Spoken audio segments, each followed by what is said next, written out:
The alarm rang through the prison block just after midnight. Guards rushed down the narrow hallway, boots pounding against the concrete floor. Inside a small cell, federal agents had just uncovered something chilling. Hidden papers, secret notes, names written in code. It was not a normal prison search. This was a moment that could have stopped a future terror attack before it ever reached the streets. The danger was not outside the prison walls, it was already inside. This inmate was not serving time for a small crime. He had been trained by extremist groups overseas and was already convicted on terrorism charges. But prison had not silenced him. Instead, he was building something new from behind bars. He spoke quietly to other inmates during prayer time, exercise hours, and meal lines. He promised them purpose. He told them they were chosen, and he told them that when they were released, their real mission would begin. As officers realized how deep this network might go, one terrifying question hung in the air. How many inmates had already been pulled into the plot? That moment was the peak of years of hidden danger. To understand how it got that far, investigators had to look back to where prison radicalization truly began. Years earlier, federal prisons were already holding men convicted of terror crimes tied to groups like Al-Qaeda and later ISIS. These inmates were separated, watched, and limited in communication. But even with tight rules, prisons are still places where people talk, and some talk with purpose. One of the most well-known real cases involved a man named Kevin James, an inmate in California during the late 1990s.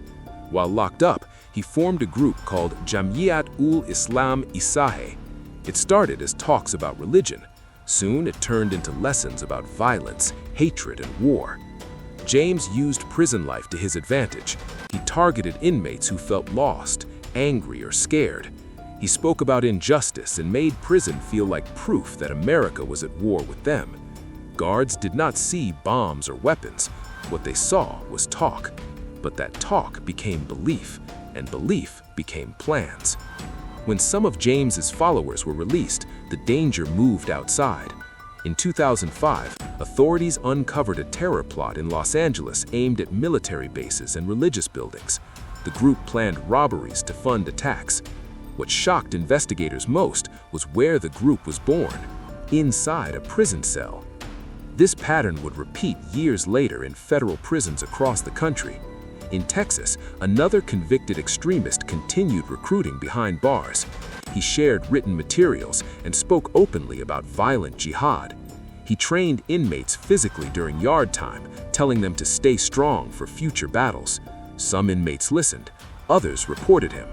That single decision by a fearful inmate helped federal agents step in before the ideas turned into action. Still, stopping these plots is never simple. U.S. prisons are not full of terrorists, but even one recruiter can change lives. Prison is a place where people search for meaning. Extremists know this. They step into that empty space and fill it with anger and purpose. That is why the FBI works closely with prison officials.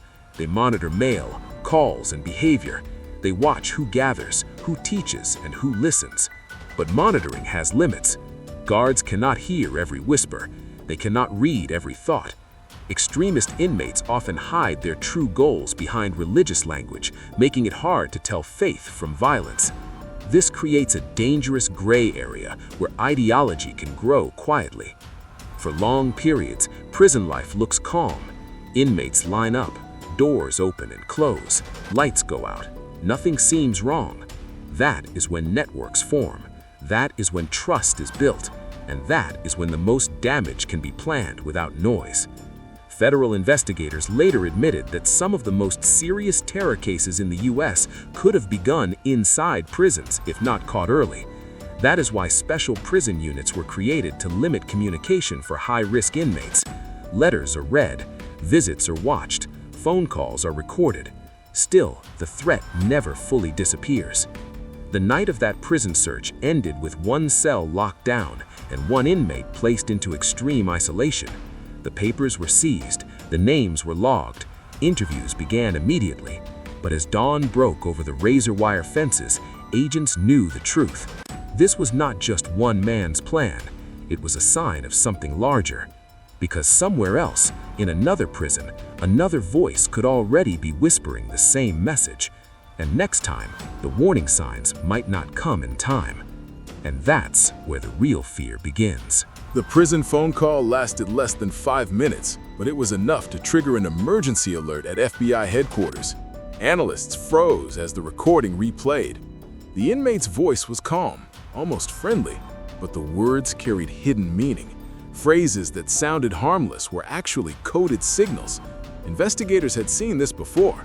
A terror network was trying to communicate beyond the prison walls, and this time, the clock was ticking. That call came from a federal prison holding inmates convicted of terrorism-related crimes after September 11th. These were not rumors or guesses. Court records later confirmed that several inmates had tried to use approved phone calls and letters to pass instructions. They knew the rules. They knew the calls were recorded, but they also knew how to speak in a way that avoided direct threats. Simple phrases like "be ready," "stay strong," or "the work continues" carried deeper meaning to those who understood the code. This was not the first time federal agents had faced this problem. Earlier, Ramzi Youssef, the man behind the 1993 World Trade Center bombing, was placed under strict control in a U.S. prison. Authorities feared he could still inspire others. Even from isolation, his name alone carried power among extremists. Prison officials learned quickly that stopping violence was not only about stopping weapons, it was about stopping ideas. Inside prison, days move slowly. Inmates talk during meals, walks, and prayers. For most, it is just survival. For extremists, it is opportunity. They watch closely. They listen for anger, fear, or loneliness. When they find it, they move in quietly.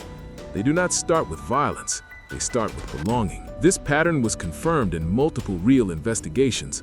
One federal case showed that an extremist inmate spent months gaining trust by helping others read religious texts. Guards saw nothing dangerous at first, but over time, the message changed. The talks became darker. The enemy was named. Violence was praised. The prison had become a classroom for hate. The FBI and prison officials responded by creating special monitoring units. These units limited contact and placed high-risk inmates under tighter control. But even these steps had limits. Prisons must follow the law. Inmates still have rights. That balance between safety and freedom is where danger often hides. There were moments of calm. Weeks passed without incident. Reports slowed. It seemed like the threat had been contained. But behind the calm, investigators noticed something strange. Certain inmates were suddenly requesting transfers. Others stopped talking altogether. Silence, they knew, could be as dangerous as noise. One real case revealed that an inmate network planned to act only after release. Their goal was patience. They believed prison was a test. If they passed it, they would be rewarded outside. This belief made them harder to detect. They were not planning attacks inside the prison. They were planning for later. That realization changed everything. It meant prisons were not just holding past criminals. They could be shaping future threats. Federal agencies began tracking released inmates more closely. But tracking is not stopping. It only watches. Then came another shock. A cooperating inmate stepped forward. His hands shook as he spoke to investigators. He said he had been approached during prayer. He was told he had a purpose. He was told that when he got out, he would help finish what others started. He did not want to be part of it, but he was scared. He believed others already were. His testimony confirmed the worst fears. The network was real. It had layers. Leaders inside, followers waiting outside, and time on their side. The prison went into lockdown. Cells were searched again. Letters were seized. Communication privileges were cut. Federal agents worked through the night, connecting names, dates, and patterns. What they found showed that this was not just one prison or one group. Similar signs had appeared in other facilities across the country. Experts later explained that U.S. prisons are not full of terrorists, but they don't need to be. One voice in the wrong place can be enough, especially in an environment where anger and hopelessness are common. As the investigation expanded, officials faced a terrifying possibility. Some inmates connected to the network had already been released months earlier.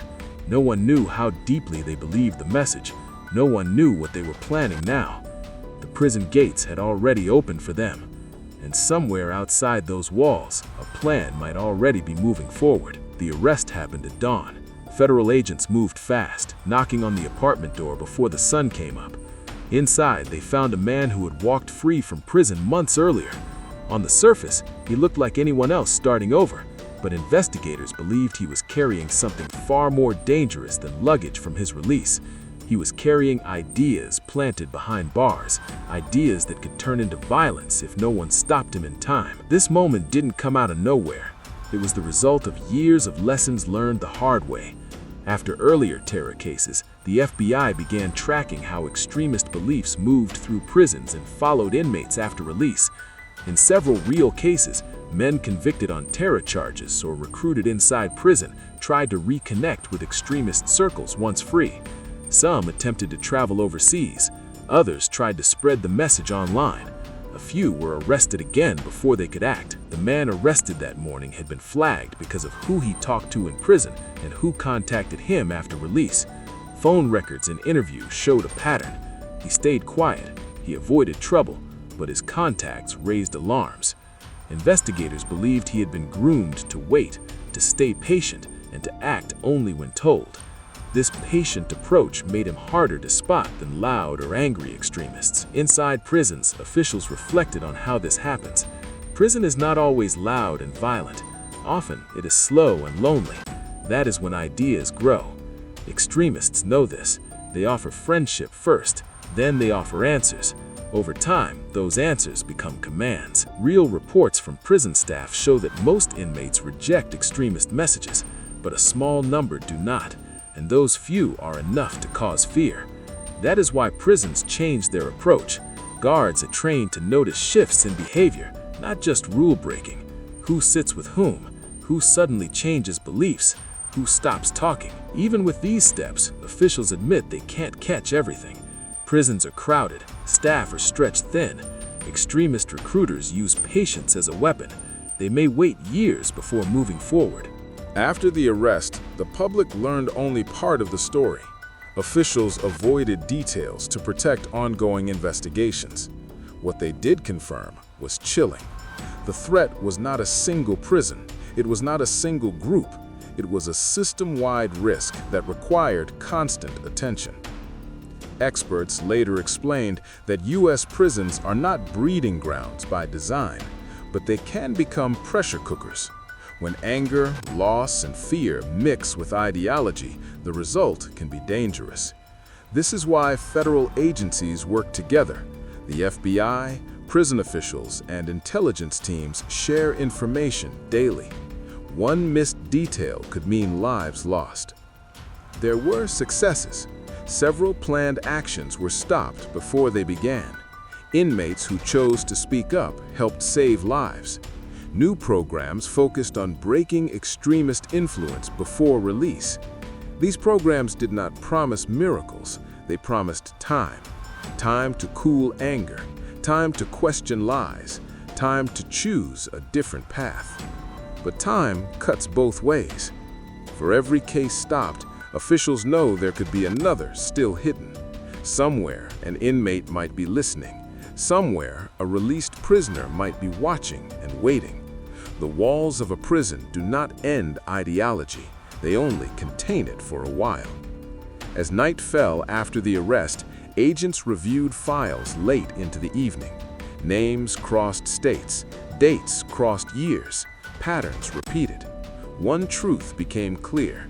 The threat does not always look like chaos. Sometimes it looks like silence. Prisons will always be places of punishment and control, but they are also places of influence. What happens inside them does not always stay inside. That is why the battle against terrorism does not end with a conviction. It continues quietly, behind locked doors, long after the headlines fade. Because the next plot may not begin on the streets, it may begin in a cell, and no one knows whose voice will speak next. The warning came from a place no one expected. A routine prison report, written in plain language, landed on a desk late one evening. It did not describe a fight or a riot, it described a conversation. An inmate had asked another inmate a question that sounded harmless, but to trained ears, it meant something else. It meant planning, it meant belief, and it meant the threat was not over. By now, U.S. prison officials had seen this pattern many times in real cases.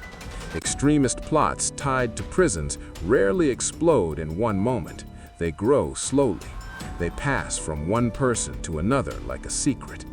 In past investigations, agents learned that some inmates waited years before acting. Prison taught them patience. Silence became part of the strategy.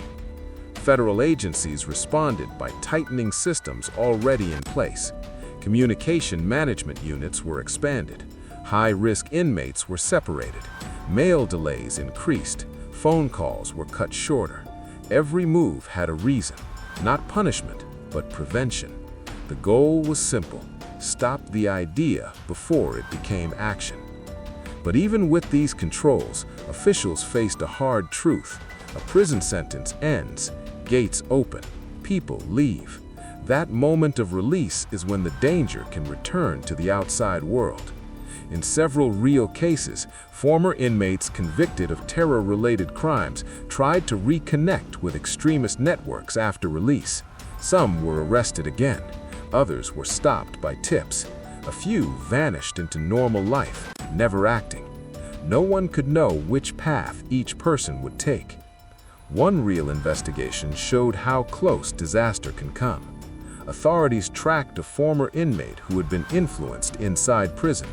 He followed all the rules after release. He worked, he stayed quiet, but online activity raised concerns. Messages hinted at loyalty to extremist causes. Agents watched closely. At the last moment, before any plan could move forward, they intervened. Nothing exploded, no one was hurt, but the danger was real. These near misses rarely make headlines. They are quiet victories. And quiet victories still matter. Inside prisons, staff learned that fighting extremism is not just about force, it is also about education. Programs were introduced to help inmates question extremist messages. Former extremists spoke about how they were misled. Counselors focused on critical thinking, not punishment. These programs did not work on everyone, but even stopping one person mattered. Corrections officers also played a key role. Many of the most serious threats were stopped because someone noticed something small, a sudden change in behavior, a new group forming, a phrase repeated too often. In one real case, a guard reported an uneasy feeling about prayer gatherings that felt more like meetings. That report led to an investigation that uncovered recruitment efforts already underway. The danger, experts say, is not that U.S. prisons are full of terrorists. The danger is that prisons are human places. People talk, people search for meaning. Extremists know this, they use it. As years passed, federal reports showed that cooperation between prisons and agencies like the FBI saved lives. Information sharing improved, technology improved, but the threat never fully disappeared. Ideology does not need weapons to survive, it only needs time. Late one night, an analyst reviewing old files noticed something chilling. A name from a past prison case appeared again in a new report. Not the same person, a different inmate, but the same words, the same ideas, the same path. It was proof that extremist thinking can move across generations of inmates, even when leaders are locked away. That realization changed how officials saw the problem. Terrorism plots from inmate networks were not just about individuals, they were about cycles. Break the cycle and the threat weakens. Ignore it and it returns. As the story closes, one truth stands clear. Prison walls are strong, but they are not the end of the fight. What happens inside matters long after sentences end. The danger is quiet.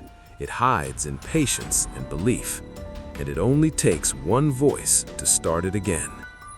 This is not a story about fear.